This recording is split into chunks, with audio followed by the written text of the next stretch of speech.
Praise the lord. ప్రభు అయిన యేసు క్రీస్తు ప్రశస్త నామములో మీ అందరికీ హోసన్నా మినిస్ట్రీస్ తరపున హృదయపూర్వకమైన వందనాలు. ప్రభు మిమ్మల్ని ఆశీర్వదించి దీవించునుగాక. Praise the Lord. प्रभु यीशु मसीह के प्रशस्त नाम में आप सबको होसन्ना सेवकाई के तरफ से वंदनाएं हैं. आप सबको परमेश्वर आशीष दे. ప్రియులారా, పరిశుద్ధ గ్రంథంలో ప్రకటన గ్రంథం ఒక విశేషతను సంతరించుకుంది. है मेरे प्रियो, पवित्र शास्त्र में प्रकाशित वाक्य एक विशेषता प्राप्त की है. ఈ ప్రకటన గ్రంథంలో అనేక మర్మాలు దాచబడి ఉన్నాయి. इस प्रकाशित वाक्य में बहुत से राज छिपे हुए हैं. దైవజనుడైన యోహానుకి ప్రభు ప్రత్యక్షపరిచిన ఒక ప్రత్యక్షత గ్రంథం. परमेश्वर के दास यूहन्ना को प्रकाशित किया गया एक प्रकाशित वाक्य. ఇందులో చక్కటి విషయాన్ని ఈ పూట మనం ధ్యానించుకుందాం. इसमें एक अच्छे विषय के बारे में हम ध्यान करेंगे. ప్రకటన గ్రంథం 1వ అధ్యాయం 17వ వాక్యాన్ని నేను చదువుతున్నాను. నేను ఆయనను చూడగానే చచ్చిన వాని వలె ఆయన పాదముల యొద్ద పడి తిని, ఆయన తన కుడి చేతిని నా మీద ఉంచి నాతో ఇట్లనెను, భయపడుకుము, నేను మొదటివాడును కడపటివాడును, జీవించువాడును, మృతుడనైతిని గాని ఇదిగో యుగ యుగములు సజీవుడనై ఉన్నాను, మరియు మరణము యొక్కయు పాతాళలోకము యొక్కయు తాళపు చెవులు నా స్వాధీనములో ఉన్నవి. प्रकाशित वाक्य पहला अध्याय 17वां वचन. जब मैंने उसे देखा तो उसके पैरों पर मुर्दा सा गिर पड़ा. उसने मुझ पर अपना दाहिना हाथ रखकर कहा, मत डर, मैं प्रथम और अंतिम और जीवता हूँ. मैं मर गया था और अब देख मैं युगानुयुग जीवता हूँ, और मृत्यु और अधोलोक की कुंजियां मेरे पास ఈ है. వాక్య భాగంలో देखिए इस वचन में, ఆయనను అంటే ప్రభువుని చూడగానే देखिए उनको यानी कि प्रभु को देखने के बाद ఈ దైవజనుడైన యోహాను ये प्रभु का दास यूहन्ना చచ్చిన వాని వలె పడిపోయాడట. मुर्दे के समान गिर गया था. అప్పుడు ఆయనకి కలిగిన అనుభవం ఏంటి? तब उनका अनुभव क्या था? దేవుడు తన కుడి చేతిని తన మీద ఉంచి परमेश्वर उनका दाहिना हाथ उनके ऊपर रखकर ఆయనను ధైర్యపరిచినట్లుగా ఈ వాక్యం మనకు స్పష్టత उनको हिम्मत दिए हैं करके इस वचन में हमें स्पष्ट रीति से पता चल रहा है. వద్దని ధైర్యపరిచినటువంటి అనుభవాలు మనకు కనిపిస్తున్నాయి. मत डर करके हिम्मत देने का अनुभव यहाँ हम देख सकते हैं. ప్రియులారా, దేవుని చూచి భయపడి సచ్చిన వాని వలె పడిపోయిన వానికి हे प्रियो, परमेश्वर को देखकर मुर्दों के समान गिरने वालों को దేవుని వలన కలిగే అనుభవం ఏంటి? परमेश्वर के द्वारा क्या अनुभव पाए हैं? వానికి కుడి చేతిని చాపి उनकी ओर अपना दाहिना हाथ बढ़ाकर ధైర్యపరచడం. हिम्मत देना. నిజమే, మన దేవుడు మనం ధైర్యపరిచే దేవుడు అండి. सच है, हमारा परमेश्वर हमें हिम्मत देने वाले परमेश्वर है. ఈ రోజున అనేక భయాలు మనిషిని వెంబడిస్తున్నాయి. आज बहुत से डर मनुष्य का पीछा कर रहा है. అనేక భయాల మధ్య గుండె గుప్పిట్లో పెట్టుకుని మనిషి బ్రతుకుతున్నాడు. बहुत से डर के बीच में अपने हृदय को हथेली में रखकर कांप रहा है. అడుగు తీసి అడుగు వేయడానికి గడగడలాడిపోతున్నాడండి. एक एक कदम बढ़ाने के लिए कपकपा रहा है. ఉదయముననే ఆ మరణం అనే పడక మీద నుంచి లేవడానికి ఈ రోజు సంశయిస్తున్నాడు మనిషి. सवेरे मरनाशय से उठने के लिए आज सोच रहा है मानव. పరిస్థితుల ప్రభావాలు అలాగే ఉంటున్నాయి. परिस्थितियों का प्रभाव भी वैसे ही है. మారుతున్న కాలం అలాగే కనిపిస్తుంది. बदलने वाला समय भी ऐसे ही दिख रहा है. మనుషుల స్వాభావికమైన గుణగణాలు అలాగే కనిపిస్తున్నాయి. मनुष्यों का स्वाभाविक गुण भी वैसे ही दिख रहे हैं. పుట్టుకొస్తున్న రోగాల జాబితా అలాగే కనిపిస్తుంది. और उत्पन्न होने वाले बीमारों की सूची भी वैसे ही दिख रही है. ఈ రోజున ఎటు చూసినా మనిషికి సమ్మతి అయిన మనసు కలగట్లేదు. आज जहाँ कहीं भी देखे मनुष्य को सहमति का मन नहीं है. ప్రశాంతమైన వాతావరణం కనిపించట్లేదు. चैन का वातावरण नहीं दिख रहा है. ఏ క్షణం ఏది మానవుని మీద దాడి చేస్తుందో అర్థం కావట్లేదు. कब क्या मनुष्य के ऊपर आक्रमण करेगा पता नहीं चल रहा है। ఏం జరుగుతుందో అర్థం కాని అయోమయంలో అల్లాడిపోతూ తల్లడిల్లిపోతున్న జీవితమే మానవుని జీవితం అయిపోయింది. क्या होगा पता नहीं चलने वाली परिस्थितियों में बहुत तड़प तड़प कर जी रहा है आजकल मानव। మరి దారుణంగా ఈ రోజులో కనబడుతున్న అనుభవాలు ఏంటో తెలుసండి. और बहुत भयानक परिस्थिति आज क्या दिख रहा है मालूम है? కడుపున పుట్టిన బిడ్డలను చూసినా కూడా ఈ రోజున హృదయం తల్లడిల్లిపోతుంది. ఏదో తెలియని ఆందోళన, భయం కబళిస్తుందండి. कोख से उत्पन्न बच्चों को देखने से भी आज दिल घबराता है। अजीब सी बेचैनी और भय से कपकपा रहे हैं। జీవిత అనుభవాలలో దాటవలసిన అనుభవాల్ని తలంచుకుంటే అల్లాడిపోవలసి వస్తుంది. जीवन के अनुभवों में पार करने वाले अनुभवों को देखने से तड़पने लगते हैं। ఇలాంటి కష్ట పరిస్థితులలో ऐसे मुसीबत की परिस्थितियों में మనకి ఎవరు ఆశ్రయం, कौन हमारा आश्रय మనకి है, ఎవరి దిక్కు, कौन हमारी दिशा है, మనకు ఎక్కడ ధైర్యం కలుగుతుంది? हम कहाँ हिम्मत पाएंगे? ప్రతి మనిషి భయపు నీడలో బ్రతుకుతున్నా हर एक मनुष्य डर के छाव में जी रहा है, तो మనకు ధైర్యం ఇచ్చే వాళ్ళు ఎవరున్నారు? हमको हिम्मत देने वाले कौन हैं? మనల్ని ఆదరించే వాళ్ళు ఎవరున్నారు? हमको सांत्वना देने वाले कौन हैं? ప్రియమైన సహోదరులారా, हे मेरे प्रिय भाइयों, దేవుని వాక్యం సెలవిస్తుంది, परमेश्वर का वचन कहता है, నేను మొదటి వాడను కడపటి వాడను, मैं प्रथम और मैं ही अंतिम हूँ। మృతుడనైతే గాని యుగ యుగములు సజీవుడనై ఉన్నాను. मैं मर गया था और अब देख मैं युगानुयुग जीवता हूँ। మరణము యొక్కయు పాతాళ లోకము యొక్క తాళపు చెవులు నా స్వాధీనములో ఉన్నాయి. और मृत्यु और अधोलोक की कुंजियां मेरे ही पास है। నాకు తెలియకుండా ఏది జరగదు, मेरी इजाजत के बगैर कुछ नहीं होगा, నా సెలవు లేకుండా ఏది వాటెల్లదు. और मेरी इजाजत के बिना कुछ नहीं होगा। నేను నీకు తోడై ఉన్నాను मैं तुम्हारे संग हूँ। అని ఆయన తన కుడి చేతిని చాపినట్లు వాక్యం సెలవిస్తుంది. कहते हुए अपने दाहिने हाथ बढ़ाया, परमेश्वर का वचन कहता है। ప్రియమైన సహోదరులారా, हे मेरे प्रिय भाइयों, భయాల మధ్య నివసిస్తున్నారో, किस डर के बीच में आप निवास कर रहे हैं? ఏ భయము మిమ్మల్ని హరిస్తుందో, कौन सा डर आपको डांप रहा है? ఏ భయము పడుకున్న నిద్ర పట్టక తిన్న వంట పట్టక మిమ్మల్ని వేధిస్తుందో, कौन सा डर आपको चैन से सोने नहीं देती और चैन से खाने नहीं देती है? అలాంటి పరిస్థితులలో ऐसी परिस्थितियों में మనకు ఒక ఆదరణ ఉంది. हमारे लिए सांत्वना है, మనకు ఒక శక్తి కలిగిన దేవుని బలమైన హస్తం మనకు ఉంది. हमारे लिए सामर्थ्य परमेश्वर का सामर्थ्य हाथ हमारे लिए ఆయన है। మన కొరకే తమ కుడి చేతిని చాపుతాడు. वो हमारे लिए अपना दाहिना हाथ बढ़ाएंगे, ఆయన మనకు ధైర్యాన్ని ఇస్తాడు. वो हमें हिम्मत दे। పరిశుద్ధ గ్రంథంలో మనం చదువుతామండి, पवित्र शास्त्र में हम पढ़ेंगे, పేతురు యోహానుల యొక్క ధైర్యాన్ని చూచినప్పుడు पतरस और यूहन्ना का हिम्मत जब देखा जाए तो స్థానికులైన వాళ్ళు ఆశ్చర్యపడ్డారంట. वहाँ के लोग बहुत आश्चर्यचकित हुए हैं। వీళ్ళు విద్య లేని పామరులు కదా, ये अनपढ़ लोग है ना, వీళ్ళు పెద్ద చదువులు చదివిన వాళ్ళు కాదు కదా, ये पढ़े लिखे नहीं है ना, వీళ్ళు పాండిత్యం సాహిత్యం కలిగిన వాళ్ళు తెలిసిన వాళ్ళు కాదు కదా. और ये पंडित और शास्त्र पढ़े नहीं है ना, ఏంటి వీళ్ళ ధైర్యం ఏంటి? इनकी हिम्मत क्या है? పరిశుద్ధ గ్రంథంలో మనకు కనబడే శ్రేష్టమైన మాట ఏంటి తెలుసండి? पवित्र शास्त्र में दिखने वाली श्रेष्ठ बात क्या है मालूम है? యేసుతో కూడా ఉండిన వాళ్ళు, वो यीशु के साथ रहने वाला వారికి है, ఆయన బలమైన హస్తం తోడుగా ఉంది. उनके साथ परमेश्वर का सामर्थ्य हाथ है, వారికి ఆయన బలమైన హస్తం తోడుగా ఉంచి నడిపిస్తున్నాడు. उनके संग परमेश्वर का सामर्थ्य हाथ रहकर अगुवाई कर रहा है। ఆయన బలమైన హస్తం తోడుగా ఉన్నంత కాలం उनके संग जब तक परमेश्वर का सामर्थ्य हाथ है, భయపడవలసిన అవసరం లేదు. हमें डरने की जरूरत नहीं। ఏకమైన పర్లేదు, संसार एक होने से वो परवाह नहीं, ఏకమైన పర్లేదు, संसार एक होने से भी परवाह नहीं, పరిస్థితులు కెరటాల వల్ల విరుచుకుపడినా పర్లేదు, और परिस्थितियां तरंगों के जैसे हमारे ऊपर उठने से भी परवाह नहीं, అగ్ని మన ఎదుట నిలిచినా పర్లేదు, आग हमारे सामने रहने से भी परवाह नहीं। శాసనములను తిరగవ్రాయగలిగిన శక్తి గల దేవుడు మన దేవుడు.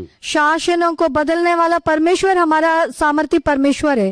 ఒక నూతన చరిత్రను సృష్టించగలవాడు మన ప్రభువు. एक नया इतिहास की सृष्टि कर सकता है हमारा ఎండిన परमेश्वर। ఎముకలకు జీవాన్ని పోయగలిగిన వాడు మన దేవుడు. सूखी हड्डियों में जान डालने वाला हमारा परमेश्वर है, ఎండిన ఎడారిలో సెలయేర్లు పుట్టించగలిగిన వాడు మన దేవుడు. और सूखी मरुस्थल में पानी का स्रोत बहाने वाला हमारा परमेश्वर है। ఆయనకు అసాధ్యమైనదంటూ ఏమీ కూడా లేదండి. उनके लिए कुछ भी असंभव नहीं है, ఆయన సమస్తము చేయగలిగిన వాడు, वो सब कुछ कर सकते हैं, సమస్తమును సృష్టించగలిగిన వాడు. वो सब की सृष्टि कर सकते हैं।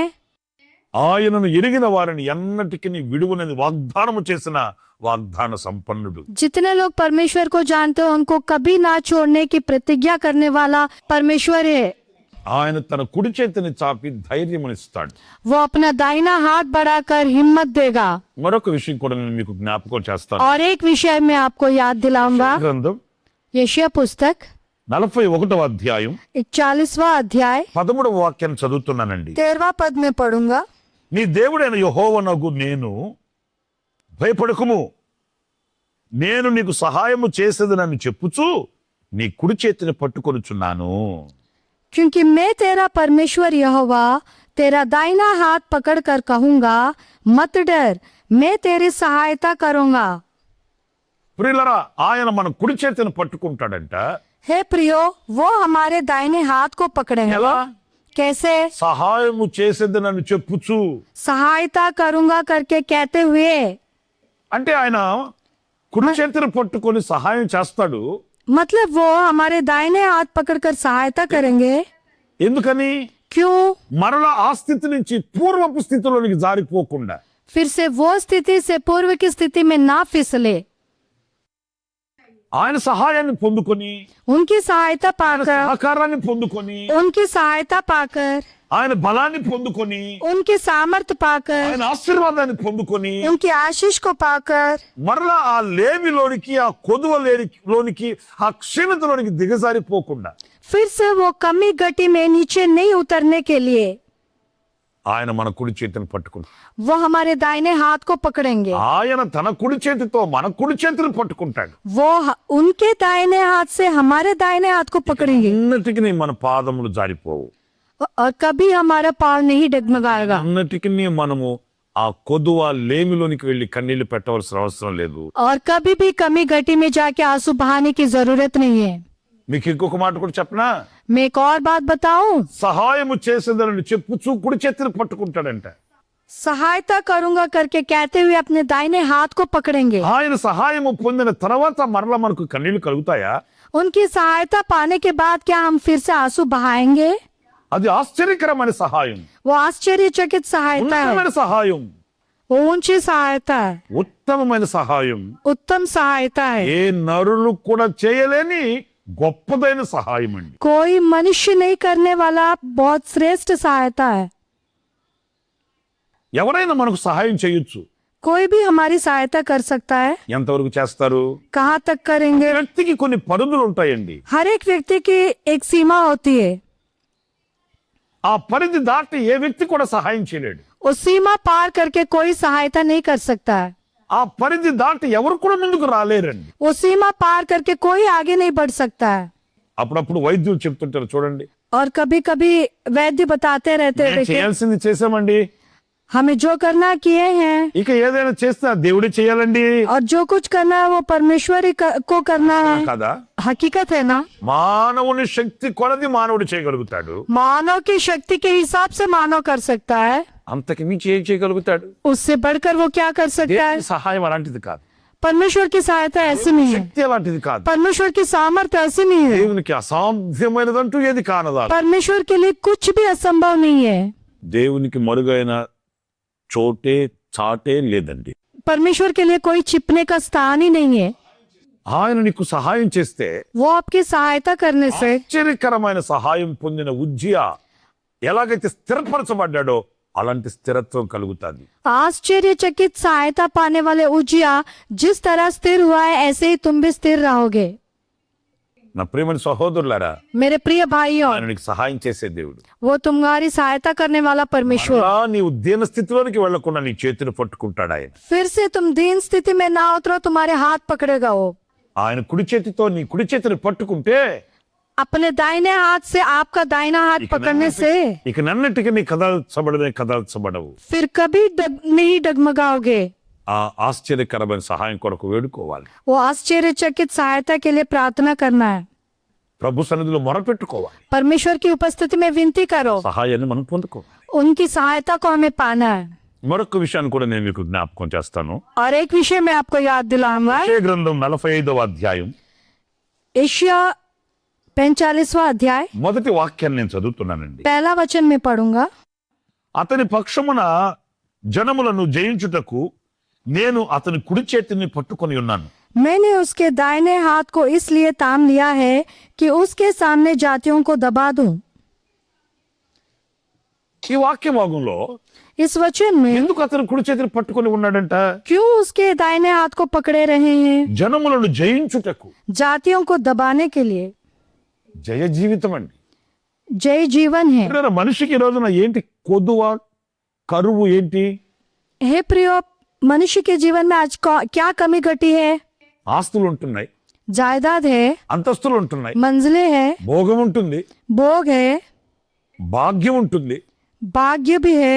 కానీ కొదువైనది ఏంటంటే घटी क्या है? జయ జీవితం. जय जीवन। ఆ విజయంతో కూడిన జీవితం లేక और विजय भरा जीवन ना होने पर అన్నింటికి లొంగిపోతున్నాడు, వంగిపోతున్నాడు. हर विषय में वो झुक जा रहा है। మనిషి సంపన్నుడుగా కనబడుతున్న బానిసగా బ్రతుకుతున్నాడు. मनुष्य संपन्न दिखने पर भी वो गुलाम ही है। ప్రియులారా, हे प्रियो, లోకంలో మనకు ఒక విజయం కావాలి అని అనుకుంటే, इस संसार में अगर हम जय पाना चाहते हैं तो విజయవంతమైన బ్రతుకు మనం బ్రతకాలి అని అనుకుంటే विजय भरा जीवन अगर हम जीना चाहते हैं तो మన శక్తి చాలదండి, हमारी सामर्थ काफी नहीं है। చాలదండి. हमारी सामर्थ काफी नहीं है। మన కుడి చేతిని ఆయన పట్టుకోవాలి. हमारे दाहिने हाथ को उनको पकड़ना है। ఆయన మనకు నడక నేర్పాలి. वो हमारी अगुवाई करना है। ఆయన శక్తి సామర్థ్యతలు మనకు కావాలి. उनकी शक्ति सामर्थ हमें चाहिए। ఆయనలో ఉన్న బల పరాక్రమములు మనం పొందుకోవాలి. उनका बल और पराक्रम हमें चाहिए। కీర్తనకారుడు ఏమన్నాడు? भजनकार क्या कहा है? దేవా నా దేవుడవు నీవే, हे मेरे परमेश्वर, तू ही मेरा परमेश्वर हो। యెహోవానే నిన్ను నేను వెతికెదనయ్యా. तड़के उठकर मैं तुम्हें ढूंढूंगा। ఆయన కొరకు किस लिए? నీ బలమును तुम्हारे बल, నీ ప్రభావమును చూడవలెనని. तुम्हारे प्रभाव को देखने के लिए। ఎందుకు ఉదయాన్నే ఆయన బలమును ఆయన ప్రభావాన్ని చూడాలి? क्यों सवेरे ही उनके बल और सामर्थ्य को ढूंढना है? ఆయన బలమును ఆయన ప్రభావాన్ని మనం పొందుకుంటే उनके बल और सामर्थ्य को अगर हम पाएंगे तो ఆ దినం మనకు జయం కలుగుతుంది. उस दिन हम जय पा सकते దినమంతా हैं విజయవంతంగా మనం బ్రతకగలుగుతాం. और पूरे दिन विजय भरा जीवन हम जी सकते हैं। దేనికి మనం లొంగి వంగి మనం బానిస బ్రతకవలసిన అవసరం లేదండి. कहीं भी हम झुक के गुलामी का जीवन जीने की जरूरत नहीं है। మనం వేస్తున్న ప్రతి అడుగులో దేవుడు విజయాన్ని అనుగ్రహిస్తాడు. हमारे हर कदम में परमेश्वर हमें विजय देंगे మనం చేస్తున్న ప్రతి పనిలో ప్రభు మనల్ని విజయవంతంగా మారుస్తాడు. और हमारे हर काम को परमेश्वर सफल करेंगे। విజయోత్సవములతో మనల్ని ఊరేగిస్తాడు మన దేవుడు. विजय उत्सव के साथ हमें फिराएंगे हमारा परमेश्वर। యేసయ్య చెప్పాడు, यीशु मसीह ने कहा నేను है, లోకాన్ని జయించి ఉన్నాను, मैं इस संसार पर जय पाया మీరు हूँ, కూడా లోకాన్ని జయిస్తారు అని చెప్పాడు. आप भी इस संसार पर जय पाएंगे करके ఆ कहा है। జయమును మనం పొందుకోవాలంటే उस जय को अगर हम पाना चाहते हैं మన तो కుడి చేతిని పట్టుకోవాలి. उनको हमारे दाहिने हाथ पकड़ना ఆయన है। బలముతో మనల్ని నడిపించాలి. उनके बल के साथ हमें चलाना है। ఆయన ప్రభావంతో మనల్ని కప్పాలి. उनके प्रभाव से हमें डांपना है। ఎందుకు ఆయన కుడి చేతిని చాపి పట్టుకుంటాడు మనల్ని అని అంటే, क्यों उनका दाहिना हाथ बढ़ाकर हमें पकड़ेंगे बोलने से ఈ విషయాలు నేను మీతో చెప్పాను. 3 विषय में आपको बताया हूँ। మొదటిది ధైర్యాన్ని ప్రసాదించడానికి, पहला, हिम्मत देने के लिए। రెండవది ఆశీర్వదించి సహాయం చేయడానికి, दूसरी बात, आशीष देकर सहायता करने के लिए। మూడవది జయాన్ని అనుగ్రహించడానికి. तीसरी बात, विजय देने के మరి ఈ लिए। రోజున ప్రభువా और आज के दिन, हे నా प्रभु, కుడి చేతిని పట్టుకోనండి, मेरे दाहिने हाथ को पकड़िए, నా కొరకై మీ కుడి చేతిని చాపమని కోరుకుందాం. मेरे लिए अपना दाहिना हाथ बढ़ाइए करके प्रार्थना करिए। మనల్ని ప్రభువుకు అప్పగించుకుందాం. अपने आप को परमेश्वर को सौंपेंगे। తల వచ్చి కళ్ళు మూయండి, सिर झुकाकर आंखें बंद करिए, ప్రార్థన చేసు. प्रार्थना करिए। జీవాధిపతి అయిన ప్రభువా మీకు వందనాలు. हे जीवाधिपति परमेश्वर, आपको धन्यवाद। సత్య సంపూర్ణడానికి స్తోత్రాలు నాయన. हे अनुग्रह सच्चे परमेश्वर, आपको धन्यवाद देते हैं। నీ కుడి చేతిని చాపే దేవుడవు, आप अपना दाहिना हाथ बढ़ाने वाले కుడి परमेश्वर हैं। చేతిని పట్టుకునే దేవుడవు. हमारे दाहिने हाथ को पकड़ने वाले परमेश्वर हैं। అనేక భయాలలో ఈ రోజున లోకం సాగుతుంది. बहुत से डर में आज संसार आगे बढ़ रहा है భయాల మధ్య అల్లాడిపోతున్న ప్రజలు మేము చూస్తున్నాము. और इस डर के बीच में तड़पने वाले लोगों को हम देख रहे हैं। దేశాలు దేశాలు భయముతో అట్టుడిగిపోతున్నాయి. देश देश डर के साथ तड़प रहे हैं। ఇదిగో ఈ పరిస్థితులలో देखिए, ऐसी परिस्थिति में మాకు కావలసిన ధైర్యం మీరేనయ్యా. हमारा हिम्मत आप ही है परमेश्वर पिता। మాకున్న ధైర్యం మీరే ప్రభువా. हमारा हिम्मत आप ही है। మా కుడి చేతిని పట్టుకుని నడిపించే దేవుడు నీవయ్యా. हमारे दाहिने हाथ को पकड़कर अगुवाई करने वाले परमेश्वर आप है। అందుకు నీకు స్తోత్రాలు చెల్లిస్తున్నా. इसके लिए हम आपको धन्यवाद देते हैं। మా కుడి చేతిని పట్టుకుని సహాయం చేసే దేవుడవు. हमारे दाहिने हाथ को पकड़कर सहायता करने वाले परमेश्वर है। మాకు సహాయం చేయొచ్చు మా కుడి చేతిని పట్టుకునే దేవుడవు. हमारी सहायता करते हुए हमारे दाहिने हाथ पकड़ने वाले परमेश्वर है। నీవు గొప్ప దేవుడవు నాయనా. आप महान परमेश्वर है पिता। మమ్మల్ని దీవించి हमें आशीष देकर, సహాయాన్ని అనుగ్రహించి हमें सहायता कर कर మరలా కొదువ లేమిలోనికి మేము వెళ్లకుండా మమ్మల్ని స్థిరపరిచే దేవుడవు. फिर से वो कमी गटी में जाने ना दे के फिर स्थिर करने वाले परमेश्वर है। స్తోత్రాలు చెల్లిస్తున్నాను. आपको धन्यवाद देता हूँ। మాకు కావలసిన జయాన్ని हमको जो जय चाहिए నాయనా మీరు మాకు అనుగ్రహించడానికి हमें देने के लिए पिता మా కుడి చేతిని పట్టుకుంటారని చెప్పారు. हमारे दाहिने हाथ को पकड़ेंगे करके कहा है। అవునయ్యా, అవునయ్యా, మా బలం మాకు చాలదు, हाँ परमेश्वर, हमारी सामर्थ हमारे लिए काफी మా नहीं है। శక్తి మాకు చాలదు, हमारी शक्ति हमारे लिए काफी नहीं है। మాకు మీ బలం కావాలి, हमको आपकी बल మీ चाहिए, ప్రభావం మాకు కావాలి. आपका प्रभाव हमें चाहिए। అయినా మీ బలమును ప్రభావమును మీరు మాకు అనుగ్రహించి నడిపించి हे परमेश्वर, आपका बल और प्रभाव के साथ हमारी अगुवाई कर విజయవంతంగా విజయ ఉత్సవములతో మమ్మల్ని ఊరేగించమని మమ్మల్ని మీకు అప్పగించి विजय के उत्सव के साथ हमें फिर आने की प्रार्थना करते हुए अपने आप को आपके हाथों में सौंपते हैं। యేసు నామములో ప్రార్థన చేసి వేడుకొనుచున్నాను తండ్రి. यीशु मसीह के नाम से प्रार्थना करके मांगते हैं पिता। ఆమేన్. आमीन। ప్రభు మిమ్మల్ని ఆశీర్వదించి దీవించునుగాక. परमेश्वर आप सबको आशीष दे। మా హోసనా మినిస్ట్రీస్ తరపున మీ అందరికీ హృదయపూర్వకమైన వందనం. हमारी होसन्ना सेवकाई के तरफ से आप सबको हार्दिक शुभकामनाएं। ఆమేన్. आमीन। ये अनुग्रह वचन संदेशों के लिए और बाद से आत्म संबंधित संदेशों के लिए हमारे YouTube चैनल को सब्सक्राइब करिए। Pastor Ramesh Hosanna ministries.